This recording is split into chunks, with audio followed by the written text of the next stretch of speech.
دوري المحترفين ده كابتن اختراع غريب. دلوقتي انت لا عندنا الكواليتي، عندنا الامكانيه الماديه ان احنا نعمل دوري. انا بختلف. انت اعملوا دوري. ماشي واقول وجهه نظري، بس انا شايف ان انا لازم ابقى زي العالم كله. طيب اديني امكانيات. امكانيات منين؟ اتفق. اديني امكانيات. انا مستني بص سميه دوري شركات. بص انا كفكره، انا بتكلم كفكره. أيوة. انا هتكلم بعد كده عن يا عم الافكار الحلوه لما كتير. يعرضوا ده في عليك رديف. بص الافكار الحلوه كتير. ده في دوري الدرجه الثانيه محترفين، يا سلام. أكيد. ده في دوري الرديف، الله.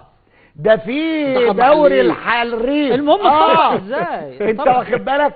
في النهايه كل ده عايز توتو يعني اطبخ يا جاريه، كلف يا سيدي. انت متخيل مثلا انت متخيل مثلا فرقه زي شبين هتصرف زي فرقه زي بروكسي في دوري المحترفين؟ هتقول لي ازاي مثلا؟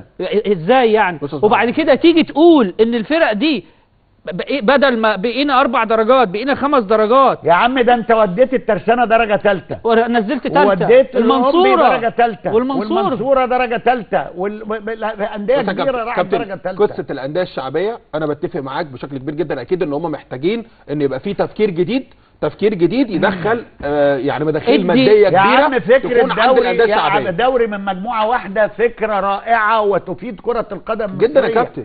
امكانياتها فين؟ عايزين ايه؟ نطمن، عايزين قلوبنا تطمن. عشان كده احنا المفروض احنا مفيش حد بيطلع يطمن قلوبنا. المفترض اللي انا عرفته ان المفروض في مؤتمر صحفي لعرض الارقام اللي هتتقال كرعايه وكان للانديه وكان الدوري ده. يا عم اللي وصل لنا واللي وصل لك واللي احنا كلنا عارفينه ان هيدوهم المواصلات. في حاجه اسمها يدوهم المواصلات؟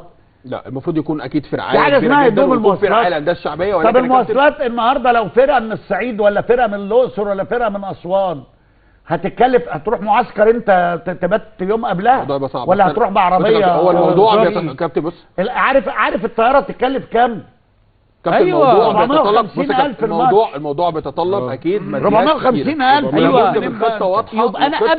يبقى انا قبل ما اطبقه اوفر كل المقومات الادوات اقول الامكانيات كلها. ولكن انا بتكلم بشكل عام كفكره لابد انها تكون في طب انا عايز اسالك سؤال يا محمد. في افكار كتير حلوه بس ما ينفعش تطبق. انا عايز اسال محمد سؤال بس. احنا عندنا كام عربيه فار؟ المفروض الدوري المحترفين ده هيبقى فيه تقنيه فيديو مثلا.